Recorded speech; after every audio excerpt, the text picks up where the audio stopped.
Mid-Continent Grid Solutions will be hosting open houses throughout the area to share information and hear from the public regarding the proposed 765 kV power line project. The first of these is taking place right now in Richland Center until 1 p.m. at the Richland Center High School. Later today, there will be an open house in Gaze Mills at the Gaze Mills Community Center from 4 p.m. until 7. In Sauk County, there will be an open house in Baraboo tomorrow at the UW-Platteville-Baraboo Lang Center from 10 a.m. until 1 p.m. Representative Tony Kurtz has told me that he will be in attendance at the Baraboo open house. I will do a proper story on the open house in Richland Center today. I honestly got back to the studio 5 minutes before this newscast, so I haven't had a chance to do that. I will tell everyone out there that I did have an extensive conversation today with a representative from Mid-Continent Solutions, and he did verbally commit to an appearance on WRCO's morning show, which we will arrange as soon as we can. Phil Nee, who of course is our general manager, heard that about 2 minutes before you did. So as soon as we can, we'll get in touch with that gentleman and get some folks from this power company on the air here where we can ask them some questions and you can hear their responses right here at WRCO. According to the latest survey from Gas Buddy, gasoline prices in Wisconsin have climbed by 3.1 cents per gallon in the past week, bringing the state average to $3.91 per gallon. This current pricing reflects a 3-cent increase compared to just 1 month ago and a significant jump of 85.1 cents per gallon over last year's rates.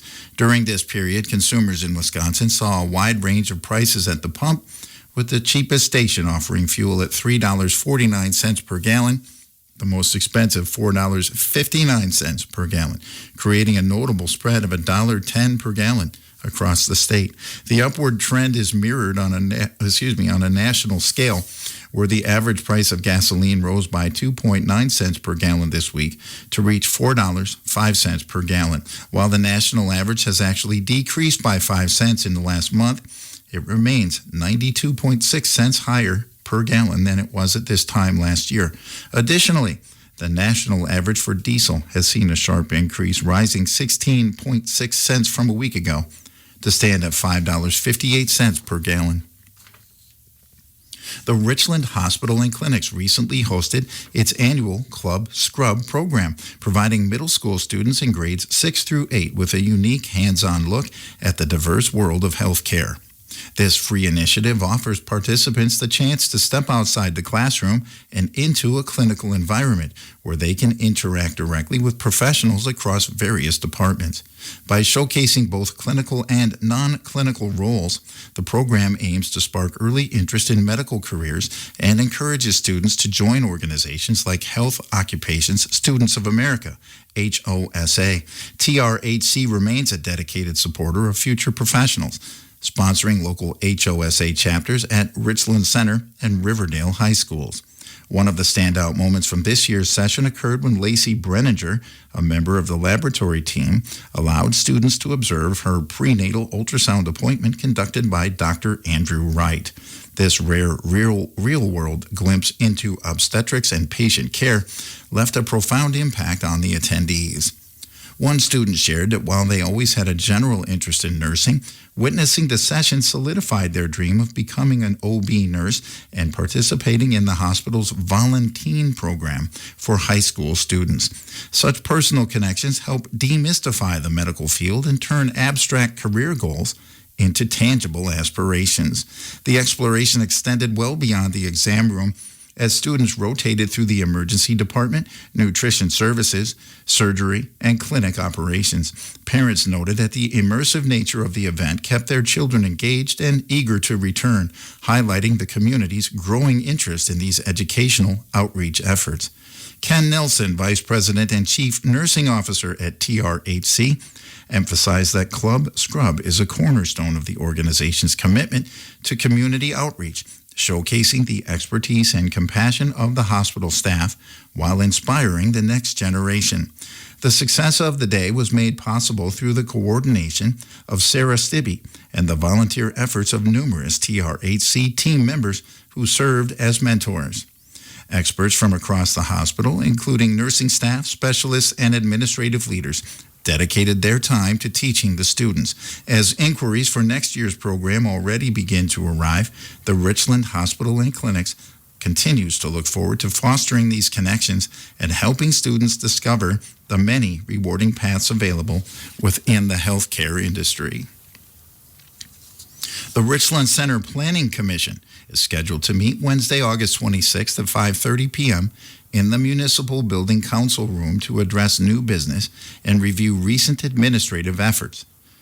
The primary agenda item for this session is the request from Schreiber Foods Incorporated for a conditional use permit at 920 Sextonville Road, intended to authorize dairy product processing and support planned infrastructure improvements, including whey silo additions and a new intake bay. This request follows the Commission's recent actions in July, where members finalized recommendations regarding the conveyance of a 929 West Seminary Street address to Lydia's House Ministries and the proposed ordinance amendment for electronic message center signs on public property. Additionally, the Commission will review the Zoning Administrator's report for July 2026, which details a busy period of permit activity and project inquiries. The Richland County Executive and Finance Standing Committee will convene tonight at 5 o'clock in the Richland County Boardroom of the courthouse. The committee will address several significant items, including an update on the wage scale, discussions regarding the 2027 county health insurance, and a review of the preliminary 2027 county draft budget. Additionally, the committee will deliberate on ATV and UTV usage in the Ash Creek Forest. The agenda also includes a closed session where members may discuss the employment, compensation, or performance evaluation of the county administrator, followed by a potential return to open session to take action on any items from the closed session. The meeting will conclude after addressing correspondence and future agenda items. Virtual attendance options are available.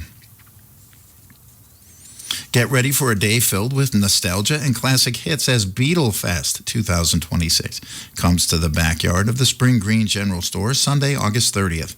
This much-anticipated community event kicks off at 11 a.m. and features Beatles music performed by a talented lineup of local bands, concluding approximately 5 p.m. Whether you're a lifelong fan or discovering the magic of the Fab Four for the first time, this celebration is a great way to spend a summer Sunday. The festivities are held at 137 South Albany Street, and while there is no charge to attend the event, there are plenty of ways to enjoy the day. Menu service begins at 11 a.m., and refreshment options include beer from Lake Louis Beer and hard cider from the Cider Farm. Please remember that no carry-ins are permitted. To stay comfortable throughout the afternoon, attendees are encouraged to bring their own chairs, sunscreen, and bug spray, though you are kindly asked to leave your pets at home. Commemorate the day by picking up one of the official Beatlefest t-shirts, which are available in a variety of colors and styles, including V-neck and crew neck options. For more information or specific inquiries, you can reach out to Karin Dittmar Miller at 608-588-7070. They look forward to seeing the community come together for this incredible local musical showcase. The Iowa County Communications Center received a report of a single vehicle rollover accident in the 2000 block of County Road BB Saturday at 10:50 p.m. The Ridgeway Fire Department, Dodgeville EMS, and Iowa County deputies responded to the scene. 2 individuals were transported to the hospital for further evaluation. No further details have been released to this point. The serene backdrop of Rice Lake Airport was recently disrupted not by the roar of airplane engines, but by the high-speed pursuit of a vehicle on nearby 19th Street. A deputy patrolling the area witnessed a driver pushing their vehicle to a staggering 114 miles per hour in a strictly regulated 55-mile-per-hour zone, creating a situation that was as dangerous as it was unexpected. Upon being pulled over, the driver offered an explanation that revealed the source of his reckless urgency. Having just departed a nearby golf course, he admitted to a performance so dismal that he had played a horrible round and ultimately quit early after losing every single golf ball in his bag. His attempt to outrun his frustrations on the fairway led him to treat the public highway like an open runway. While the local authorities acknowledged that golf is a sport capable of testing anyone's patience, they were quick to emphasize that such frustration provides no excuse for exceeding the speed limit by more than double. The incident serves as a stark reminder for all residents: when the game goes south, the driving range is the appropriate place to vent, not the driving lane. For this particular golfer, the day ended with a penalty much steeper than any bunker could ever provide. The American Red Cross urges donors to give blood or platelets now to help hospitals and transfusion centers stay prepared to help all patients. There will be several blood drives in the area this week. Drives are being held today, from now until 4 o'clock at West Coon Prairie Church, and from 1 until 6 at Holy Family Catholic Church in Laval.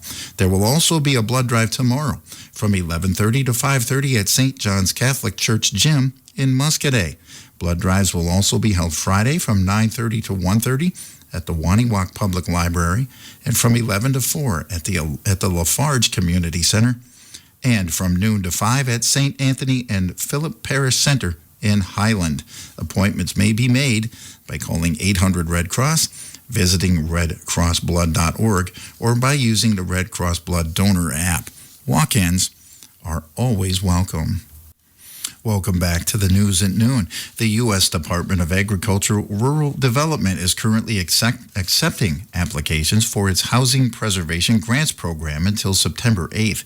This initiative provides critical funding to government entities, federally recognized Indian tribes, nonprofit organizations, and faith-based organizations to repair or rehabilitate homes, rental properties, and co-ops occupied by low and very low income residents in rural areas. USDA Rural Development Wisconsin State Director Andrew C. Iverson highlighted the program's impact, noting that it makes homes more affordable, accessible, and secure for families, seniors, and individuals with disabilities.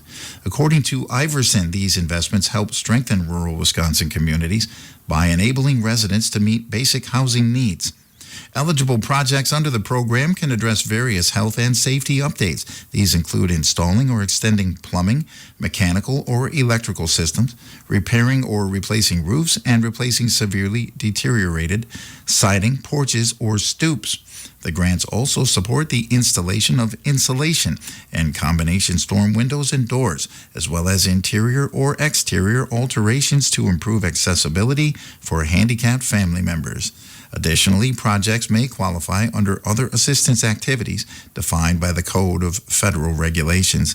For inquiries or application assistance, interested parties may contact USDA Rural Development Wisconsin Acting Housing Director Jill Lindholm at Jillian, Jillian, .lindholm, LINDHOLM, at USDA.gov. Further information is available on the USDA Rural Development website. Governor Tony Evers and the Wisconsin Department of Transportation have initiated a significant transformation of the state's transit landscape, securing over $32 million in federal funding dedicated to 49 local improvement projects. This substantial financial injection, delivered through the Transportation Alternatives Program, is specifically designed to enhance non-motorized travel by expanding bicycle and pedestrian facilities, developing trail projects, and supporting the Safe Routes to School program. By prioritizing these diverse modes of transportation, the administration aims to foster safer, better connected communities where residents can navigate their neighborhoods with greater ease and security. Beyond these immediate federal grants, the state is also embarking on a massive long-term investment through the final 2025 through 2027 biennial budget. This legislative package provides a staggering $1.1 billion in new funding to modernize Wisconsin's aging infrastructure, which has seen more than 9,600 miles of roads and 2,400 bridges improved since 2019. The budget includes historic increases for state highway rehabilitation, significant boosts to general transportation aids for local municipalities, and a dedicated $150 million investment in the Agricultural Roads Improvement Program to support the state's vital farming and forestry industries. The head of the Marquette Law School poll says a supposed social experiment by a group releasing false polling data didn't get the attention of reputable agencies. Charles Franklin tells WISN's Upfront the polling data by Median Strategies never crossed his mind when handling the polling data ahead of the Wisconsin primary election. The fake polling by Median Strategies was caught after a candidate in the Los Angeles mayor's race posted the outfit's polling data on social media. The group claimed they were performing a, quote, social experiment. The mayor of New Berlin, Wisconsin, is facing criticism for posting racist jokes and memes on his personal social media feeds. A Muslim advocacy group called attention to the post by Mayor Dave Ament last week. The messages, which have since been deleted, dated back months and featured anti-Muslim messages, some of which were AI generated. Some of the messages called for the closure of all mosques in America, while others made crude jokes of Muslims in general. The city of New Berlin told Fox 6 Milwaukee that the mayor's personal page does not represent the views of the city. Mayor Ament also released a statement saying he was simply sharing matters of public concern and that he supports all faiths to practice their religion. A Wisconsin high school football player has died after being injured in a game last week. An Alma Center Lincoln High School senior has died after being injured during a football game against Turtle Lake. District Superintendent Drew Semmingson says Adam Massman was active in sports, clubs, and activities and touched many lives across the school community. EMTs treated Massman at the game before he was taken to a hospital where he later died. The district is not releasing details about the injury at the family's request. Counselors will be available for students, parents, and friends beginning today. In his weekly update, Senator Howard Markline discussed how the landscape of Wisconsin's energy sector is undergoing a profound transformation driven by a dual necessity to modernize aging infrastructure and transition toward renewable energy sources. While these investments are critical for maintaining the long-term reliability of the electric grid, they have come at a significant financial cost to the average resident. Since early 2020, residential electricity prices in the state have surged by over 40%, placing an unprecedented strain on household budgets. This trend highlights a growing tension between the technical demands of a 21st century power system and the fundamental need for utility services to remain affordable for the public. A major driver of these rising costs is the massive capital required for infrastructure projects, upgrading traditional power plants, converting facilities to natural gas, and the rapid expansion of wind and solar farms all require substantial upfront funding. Furthermore, as the geography of energy generation shifts towards decentralized renewable sites, the state must invest hundreds of millions of dollars into new high-voltage transmission lines to move that power to consumers. Because these utilities operate on a model where infrastructure costs are recovered through ratepayer fees, every new mile of wire and every new solar array eventually manifests as a higher line item on monthly utility statements. In response to these financial pressures, legislative advocacy has become a primary tool for protecting consumers.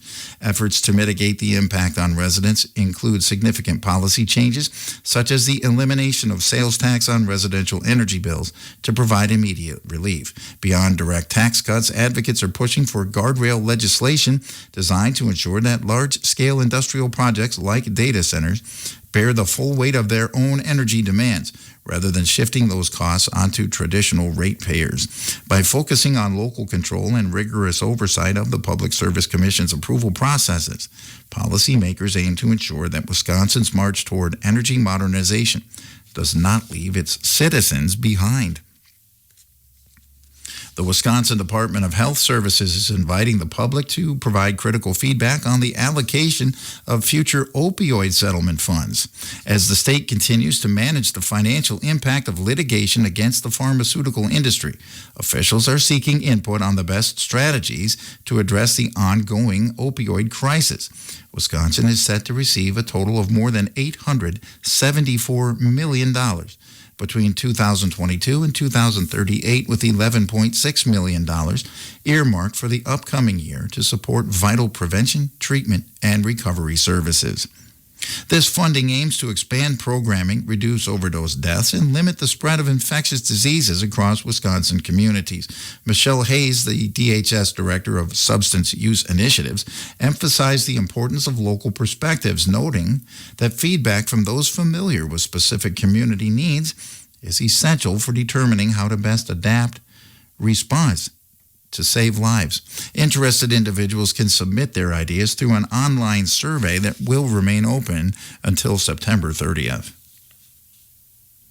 Southwest Wisconsin Technical College is actively working to strengthen emergency medical services across the region, a mission significantly bolstered by a state emergency medical services education grant. This initiative focuses on expanding access to vital training, as evidenced by a recent EMT class in Dodgeville that drew 38 students. To accommodate this group, classes were hosted at both the EMS station and garage and the Iowa County Sheriff's Department, demonstrating the college's commitment to flexible local education.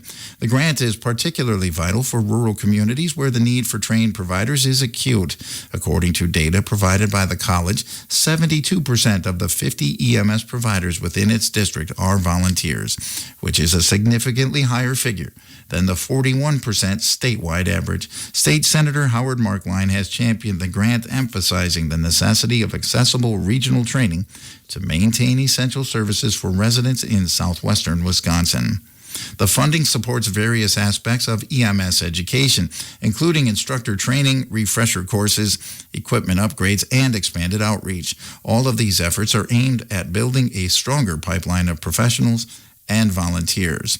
Chris Scoville, an academic lead and director instructor at Southwest Tech, highlighted the importance of community involvement, noting that volunteers are essential to local operations and keeping squads running. Additionally, the college has bolstered its training capabilities by purchasing an ambulance from the Dodgeville Ambulance Service. Scoville described this collaborative move as a perfect opportunity to enhance local training resources, calling it a win-win for both the college and the community. Individuals who are interested in pursuing EMS training and giving back to their communities are encouraged to reach out to their local EMS department for more information. The Wisconsin Department of Transportation, WisDOT, is currently inviting public participation in the review of its annual Americans with Disabilities Act Transition Plan.